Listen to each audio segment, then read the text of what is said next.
starting the invocation. Brad, if you don't mind doing the invocation, I'd appreciate it.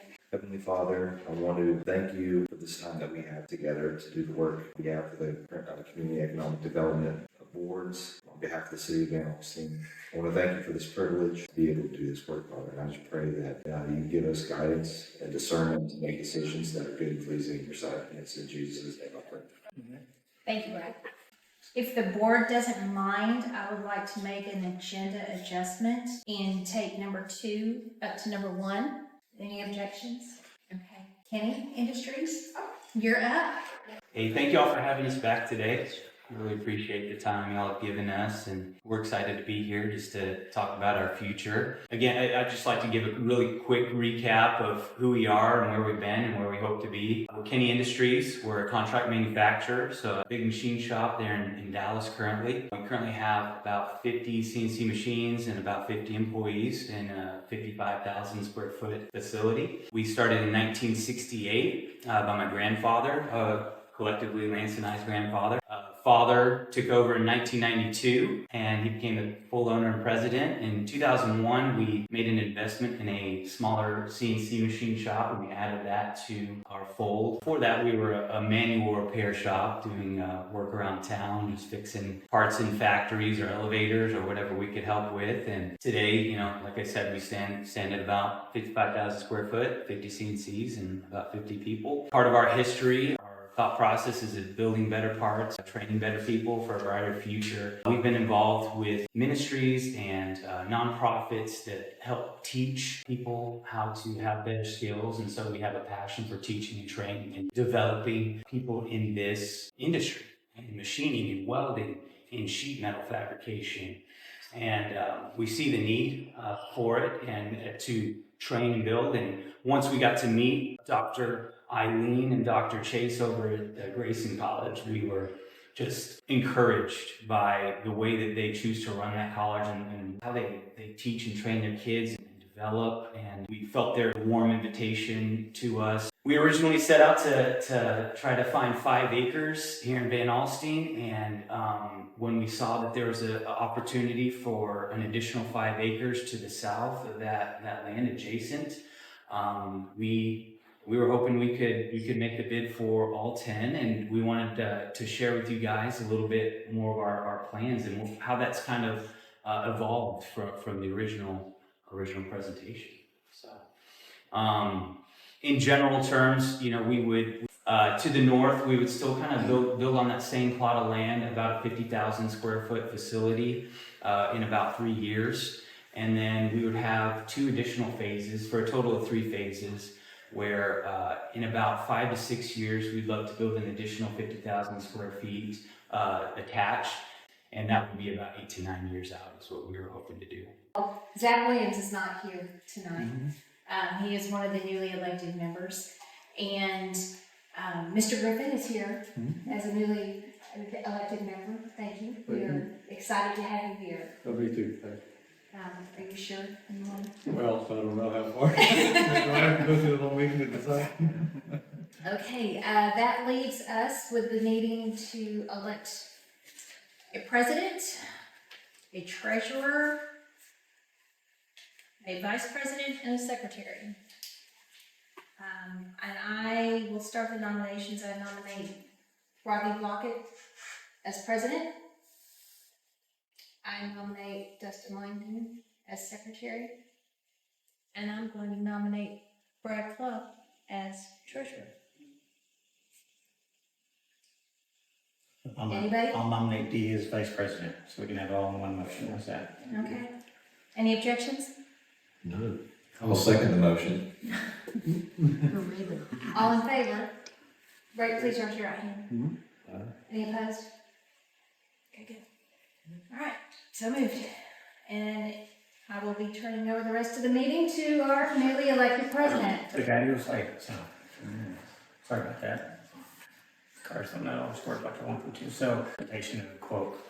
I mean, I don't have anything really for you guys. I have the packet on the computers if you want to relook at the presentation and the quote. We just really need to make a motion. If we want to approve this and do this to move forward with the website, you guys just let me know what we want to do and I'll get that done. Anybody have any questions or comments on the website information? I thought there were some questions on the actual cost. Is it the 14.5? I think it's, Just to get it started. so I think it's the 14.5 plus There will be additional add-ons, the yes. 6,500, Mhm. so, and then to port over all the content and add additional content from there. And then I believe down below is the 3,300 is as if we want to incorporate the different maps that they were showing, but I don't believe that's part of the It's not, initial it's, right. yes, Right. it is not. I think it could vary time to time if we ask them to help us, if we incorporate more things. For that first year, that will include our hosting fees. But if she'll teach me how to host the website, but if we have them keep hosting it, then there will be a service fee that will occur monthly. That's how. So a real quick point of discussion on that. Are we wanting to split the cost between the two bodies? That's a good point, yeah, we probably should, so. So 11 a pop? Yeah. I'll make a motion to, for the Community Economic Development Board to allocate $11,000 for the website development project. Second. Motion by Brad, second by Dee. Any other questions, comments? Please raise your right hand if you for yes. Any opposed? All right, very good.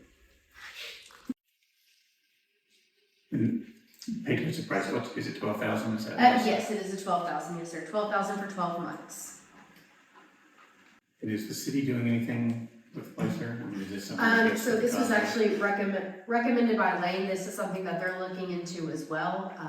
I don't know if we're kind of the test dummies at first, but he said it's something that he thought could help, just seeing, to see what businesses we need to attract here, restaurants, stuff like that, seeing where people are going, things like that, thinking that it would help us to see what businesses people are really going to and visit more often.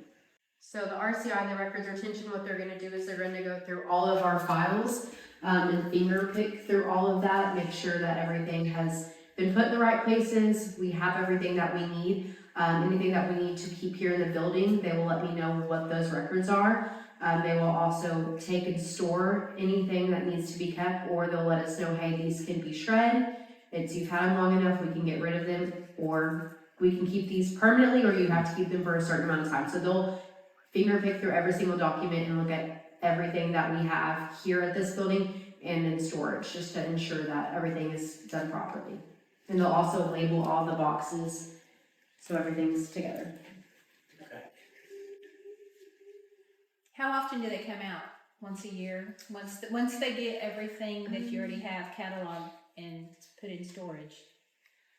I couldn't tell you that honestly. I know since I've been here, they've been here twice that I know of for the city that I know of. So I don't know if we call them and they can come out. I would assume it's every year, every 6 months if needed. And if I read this right, it's a $300 flat fee plus $90 a box. A box, So yes. $15.60 is the price. Is that accurate? Yes, and they will take the records that need to be destroyed and destroy them properly, so we are not liable for making sure those get destroyed correctly. Can I ask a Richard question? Uh-huh. So actually, what records? What are the records? I'm sorry, like contracts? I mean, facade grants, anything, Oh. minutes, agendas, anything that's ever got printed off and or signed that are up there in the filing cabinets or that we've kept, maps, basically everything they'll look through that we have. So where are we going to be storing all that? So we have a records room right now at the Parks building. So the stuff that we have to keep, they have a permanent room over there that gets locked and there's cameras over there. So that's where that stuff gets stored. Other stuff that we need to have close and available gets kept in my office, and then they will, I believe, haul off the 5-year stuff once it's done, the actual permanent things that say permanent forever, and they keep that at their facilities, my understanding, but